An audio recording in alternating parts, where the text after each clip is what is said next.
नमस्कार, मी अभिजित. जिज्ञासा विथ अभिजित या आपल्या युट्यूब चॅनलमध्ये आपणा सर्वांचं स्वागत आहे. नुकतंच काही दिवसांपूर्वी नेपाळमध्ये जेन-झी आंदोलन झालं.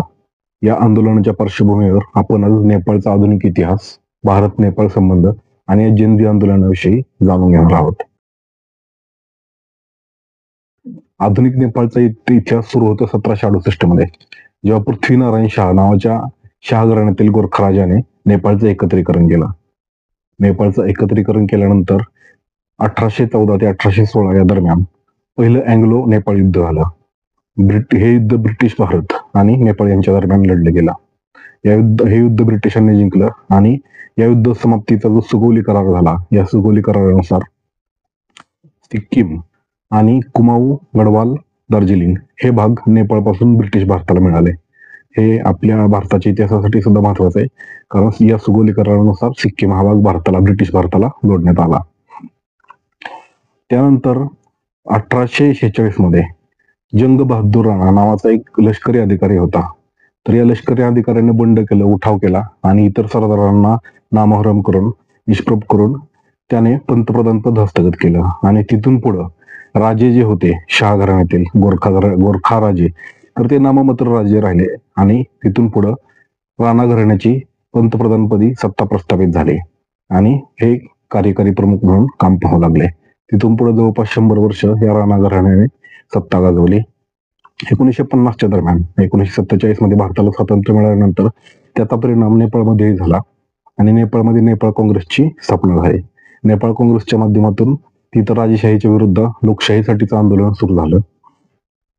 1950 मध्ये हे आंदोलन सुरू झालं. 1951 मध्ये त्रिभुवन नावाचा राजा होता, तर त्या त्रिभुवन नावाच्या राजाने त्याच्या भारतीय प्रजासत्ताकाच्या मदतीने राणाच्या विरुद्ध आंदोलन छेडलं आणि या आंदोलनातून त्रिभुवन नावाच्या राजानं तिथं नेपाळमध्ये संविधानिक राजेशाही स्थापन केली.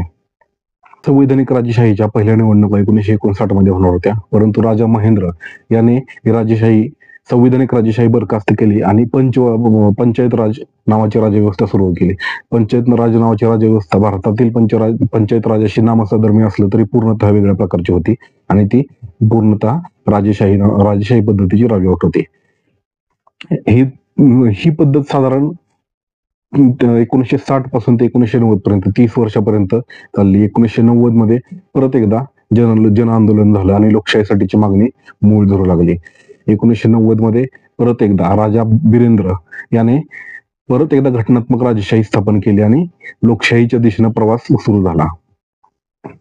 परंतु 1996 मध्ये जी कम्युनिस्ट पार्टी होती, communist party of Nepal, Marxist Leninist, नेपाळमध्ये 2 कम्युनिस्ट पार्टी प्रामुख्याने होता, communist party of Nepal Marxist Leninist आणि communist party of Nepal Maoist centred.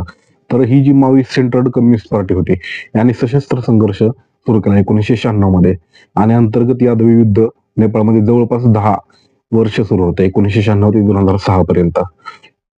तर हे प्रचंड पुष्पकमल दहल उर्फ प्रचंड यांच्या नेतृत्वाखाली हे सशस्त्र युद्ध communist party of Nepal Maoist यांनी सुरू केलं होतं. या अंतर्गत गृहयुद्धात जवळपास 17,000 लोकांचा मृत्यू झाला. 17,000 लोक मृत्युमुखी पडले आणि त्यानंतर हे पुष्पकमल दहल यांनी जे हे युद्ध सुरू केलं होतं हे बहुपक्षीय लोकशाहीच्या विरोधातही होतं आणि राजेशाहीच्या विरोधातही होतं. तर 2006 मध्ये परत एकदा नेपाळमध्ये दुसरं जन आंदोलन, 1990 मध्ये झालेलं जन आंदोलन, त्याला जे आंदोलन झालं होतं ते जन आंदोलन क्रमांक 1 म्हणून नेपाळमध्ये प्रसिद्ध आहे.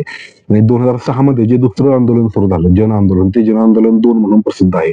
हे दुसऱ्या जन आंदोलनामध्ये communist party of Nepal Maoist centre ज्यांनी सशस्त्र लढा उभारला होता त्यांनी बहुपक्षीय 5 नेपाळातले राजकीय पक्षांच्या सोबत एकत्र येऊन राजेशाहीच्या विरुद्ध लढा उभारला आणि 2008 मध्ये नेपाळमधील राजेशाहीचा अंत झाला आणि नेपाळ हा प्रजासत्ताक लोकशाही राज्य बनलं आणि नेपाळचे पहिले अध्यक्ष होते पुष्पकमल दहल म्हणजेच प्रचंड, जे communist party of Nepal Maoist centre या पक्षाचे होते आणि नेपाळचे पहिले पंतप्रधान झाले रामबरण यादव 2008 मध्ये. 2008 मध्ये लोकशाहीची स्थापना झाल्यानंतरही नेपाळमध्ये स्थिरता आली नाही. नेपाळमध्ये राज्यघटना कशी असावी याबद्दल प्रचंड मतभेद होते.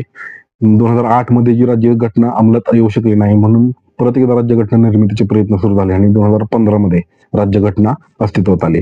2015च्या राज्यघटनेनंतर परत इलेक्शन घेण्यात आले. या 17 वर्षामध्ये जवळपास नेपाळमध्ये 14 वेळा वेगवेगळ्या पक्षांचे पंतप्रधान झाले.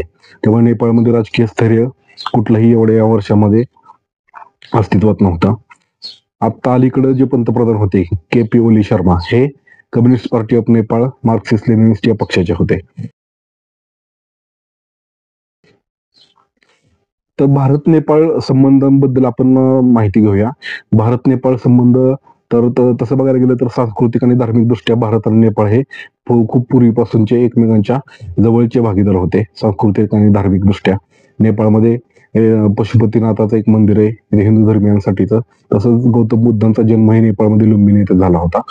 1950 मध्ये भारत आणि नेपाळमध्ये मैत्री आणि शांतता करार झाला आणि याच कराराला अनुसरून भारत आणि नेपाळमध्ये सहकार्याचं वातावरण आतापर्यंत राहिलं. भारतानं नेपाळमध्ये प्रचंड मोठ्या प्रमाणात गुंतवणूक केली. नेपाळमधील FDI मध्ये सगळ्यात मोठा वाटा भारताचा आहे. तसंच नेपाळच्या व्यापारामध्ये सगळ्यात मोठा वाटा भारताचाच राहिलेला आहे. भारत आणि नेपाळ 1751 किलोमीटरची खुली सीमा आहे. नेपाळला समुद्र किनारा नाही. नेपाळ ही लँडलॉक कंट्री आहे. त्यामुळे नेपाळला जर समुद्र किनाऱ्यातून इतर देशांशी व्यापार करायचा असेल तर भारताच्या माध्यमातून त्याला व्यापार करता येतो. तो ट्रान्झिट टॅक्सेस भारतानं नेपाळला दिलेला आहे. वेगवेगळ्या प्रकारांचं अर्थसहाय्य, पायाभूत सुविधांच्या माध्यमातून, आरोग्य असेल, शिक्षण असेल, ऊर्जा, वीज या माध्यमातून या दोन देशांमध्ये वेगवेगळ्या प्रकारच्या वेगवेगळ्या पातळींवर सहकार्य होत राहिलेलं आहे. 200 वर्षांपूर्वी जे पहिलं अँग्लो नेपाळ युद्ध झालं होतं त्यावेळेस जरी नेपाळ त्या युद्धामध्ये हरलं असलं तरी तिथले गोरखा फौजा अतिशय चांगले लढले असल्यामुळे ब्रिटिशांनी त्यांना भारतीय फौजेमध्ये समाविष्ट केलं होतं आणि अशी गोरखा रेजिमेंट आज सुद्धा अस्तित्वात आहे. तसंच सूर्यकिरण नावाचा लष्करी सराव या दोन देशांमध्ये प्रत्येक वर्षी होत असतो. दोन्ही देशांचे जे लष्कर प्रमुख आहेत ते एकमेकांना जनरल पदवी, मानद पदवी बहाल करत असतात. अशा प्रकारे भारत आणि नेपाळचे संबंध हे अतिशय सौहार्दाचे राहिलेले आहेत. परंतु काही वर्षांपासून या संबंधांमध्ये थोडीशी कटुता आलेली आहे. विशेष करून 2019 मध्ये ज्यावेळेस भारताने जम्मू काश्मीर आणि लडाख हे 2 केंद्रशासित प्रदेश जाहीर केले त्यावेळेस एक नकाशा प्रसिद्ध केला होता. या नकाशामध्ये कालापानी, लिम्पियाधुरा आणि लिपुलेख हे 3 भाग होते. हे भारतानं आपल्या अर्थातच ते भारताचाच भाग होते. ते भारताचा भाग असणाऱ्यांना त्यांना नकाशामध्ये स्थान दर्शवलं आणि ते तिन्ही भारताचे घटक आहेत असं ते नकाशाच्या माध्यमातून भारतानं प्रसिद्ध केलं. परंतु यावर नेपाळने आक्षेप घेतला आणि नेपाळच्या म्हणण्यानुसार कालापानी, लिम्पियाधुरा आणि लिपुलेख हे तिन्ही प्रदेश नेपाळचे भाग आहेत. यावरून भारत आणि नेपाळमध्ये सीमेवरचा वाद आहे. अलीकडेच भारत आणि चीनमध्ये जे व्यापारविषयक सहकार्याचा करार झाला त्या करारानुसार हे जे 3 प्रदेश होते कालापानी, लिम्पियाधुरा आणि लिपुलेख इथून व्यापाराचा मार्ग निर्देशित केलेला होता त्या व्यापार करारानुसार. परंतु या व्यापार करारावरही नेपाळनं आक्षेप नोंदवलेला आहे. 1950चा करार आहे हा काही नेपाळी लोकांच्या मते असमान करार आहे आणि भारत त्याच्या माध्यमातून नेपाळवर प्रभुत्व प्रस्थापित करण्याचा प्रयत्न करत असतो अशी नेपाळी लोकांची भावना आहे. 2015 मध्ये ज्यावेळेस नेपाळमध्ये नवीन राज्यघटना अस्तित्वात येण्यासाठीचे प्रयत्न सुरू होते तर त्यावेळेस मधेशी लोकांचे हितसंबंध दुखावले गेल्याची भावना तेथील मधेशी समुदायामध्ये होती आणि नेपाळच्या दक्षिणेकडे हा मधेशी समुदाय संपूर्णतः अस्तित्वात आहे. तर या मधेशी समुदायाने काय केलं की भारत आणि नेपाळ मधलं जे व्यापारी रस्ता होता यावर ब्लॉकेड केलं आणि भारतानेही त्या ब्लॉकेड अस्तित्वात असल्यामुळे आपण त्यांना मदत करू शकत नाही किंवा जी जीवनावश्यक वस्तू आहे किंवा व्यापाराच्या ज्या गोष्टी आहेत त्याचा पुरवठा करू शकत नाही अशी भूमिका मांडली होती.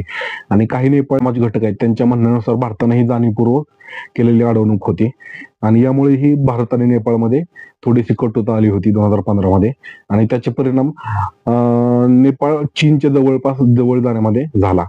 चीनचा जो बेल्ट अँड रोड इनिशिएटिव्ह आहे याला भारतानं पहिल्यापासूनच विरोध दर्शवला आहे. गिलगिट बाल्टिस्तान हा जो भारताचा भाग आहे जो पाकिस्तान ऑक्युपाइड काश्मीर म्हणून ओळखला जातो तर तिथून बेल्ट अँड रोड इनिशिएटिव्ह मधील काही भाग हा जात आहे. त्यामुळे हा भारताच्या सार्वभौमत्वावर घाला आहे असं भारताचं म्हणणं आहे. त्यामुळे भारतानं पहिल्यापासूनच बेल्ट अँड रोड इनिशिएटिव्हला विरोध दर्शवला आहे. परंतु नेपाळ हे या बेल्ट अँड रोड इनिशिएटिव्हचा भाग बनत आहे. सर्वसाधारण अशी परंपरा होती की नेपाळचं पंतप्रधान पहिली त्याची राजकीय भेट ही भारताला असायची. परंतु यामध्ये अलीकडच्या कटू संबंधांमुळे नेपाळचे जे आता अलीकडे निवडले गेलेले पंतप्रधान होते KP ओली शर्मा यांनी पहिली भेट ही चीनला दिली होती. जेनझी आंदोलनाबद्दल माहिती घेऊया. तर नेपाळमध्ये नेपाळचा रोजगार हा प्रामुख्यानं शेतीवर होता, पारंपरिक रोजगार. परंतु अलीकडे नेपाळने पर्यटन क्षेत्राच्या माध्यमातून रोजगारामध्ये विविधता आणली होती. तसेच नेपाळमधील जो जीडीपी याचा महत्वाचा भाग हा रेमिटन्स असतो. तर हा रिमिटन्स आहे हा प्रामुख्याने भारत आणि मिडल ईस्ट कंट्रीज मध्ये असणारे नेपाळ लोक यांनी पाठवलेल्या पैशातून येत असतो. तर नेपाळमध्ये बेरोजगारीचं प्रमाण प्रचंड वाढलं होतं. नेपाळमध्ये भ्रष्टाचाराचं प्रमाण प्रचंड वाढलं होतं, बेरोजगारीचं प्रमाण प्रचंड वाढलं होतं आणि जे मोठे राजकीय आणि त्यांची मुलं आहेत त्यांचं आयुष्य आरामी जगणं हे समाज माध्यमातून प्रचंड प्रमाणात अलीकडच्या काळामध्ये व्हायरल होत होतं. आणि ही जेन जी पिढी आहे जी 1997 ते 2012च्या दरम्यान जन्मलेली, ज्या पिढीनं जन्माला आल्यापासून मोबाईल बघितलेला आहे किंवा अतिशय जवळून वापर करणारी ही पिढी जेनझी पिढी ओळखली जाते. तर या जेनझी पिढीनं समाज माध्यमांमध्ये हे मोठ्या राजकीय नेत्यांची मुलांचं आयुष्य आरामी जगणं हे समाज माध्यमांमधून खूप मोठ्या प्रमाणावर शेअर केलं होतं आणि त्याच्या माध्यमातून बेरोजगारी अधोरेखित होत होती, तसेच असमानता नेपाळमधील अधोरेखित होत होती आणि यामुळे असंतोष हा वाढत चालला होता. आता ज्यावेळी जेन आंदोलनाच्या बातम्या यायला लागल्या त्यावेळी सुरुवातीला असं समजत होतं की नेपाळमधील समाज माध्यमांवर बंदी आणल्यामुळं काही रेग्युलेशन्सचं समाज माध्यमांनी पालन न केल्यामुळे नेपाळचे जे पंतप्रधान आहेत त्यांनी समाज माध्यमांवर बंदी आणली आणि त्यामुळं नेपाळमध्ये जेनझी लोकांचा उद्रेक झाला. परंतु आणखी त्यातील त्या बातम्यांमध्ये मागची बातमी जर पाहण्याचा प्रयत्न केला तर असं लक्षात येत होतं की हा जो असंतोष होता नेपाळमधील तरुणाईमध्ये बेरोजगारीबद्दल किंवा जे राजकीय नेत्यांच्या मुलांच्या इशाराने जगण्याबद्दल, हा असंतोष दडपण्यासाठी समाज माध्यमांवरती बंदी आणण्याचा प्रयत्न पंतप्रधान के.पी. ओली शर्मा यांनी केला होता असं दिसून येतं. आणि हा प्रयत्न उलथून पाडण्यात जेनझी आंदोलन यशस्वी झालं आणि जे देशाचे पंतप्रधान होते के.पी. ओली शर्मा यांना परागंदा व्हावं लागलं, दुसऱ्या देशामध्ये जावं लागलं आणि या गेल्या 17 वर्षामध्ये जवळपास 14 पंतप्रधान नेपाळमध्ये होऊन गेले. राजकीय अत्यंत अस्थिरता होती. त्यामुळे जेनझी आंदोलक होते यांचा कुठल्याही राजकीय पक्षावर विश्वास नव्हता. त्यामुळे या जेनझी आंदोलनानं देशाचं नेतृत्व, अंतरिम नेतृत्व सुशीला कार्की या माजी न्यायाधीशांनी करावं अशी विनंती केली आणि त्यांनी ती विनंती मान्य केली. लष्कराने मध्यस्थी करून सध्या नेपाळच्या पहिल्या महिला पंतप्रधान सुशीला कार्की बनलेल्या आहेत, ज्या नेपाळच्या माजी न्यायाधीश आहेत. त्यांनी पंतप्रधान पदाची सूत्रे हाती घेतल्यानंतर सगळ्यात पहिल्यांदा भारताला फोनद्वारे भारताच्या प्रमुखांना, भारताच्या पंतप्रधानांशी संपर्क केला आणि आपली जी जुनी परंपरा होती ती कायम ठेवण्याचा प्रयत्न केला.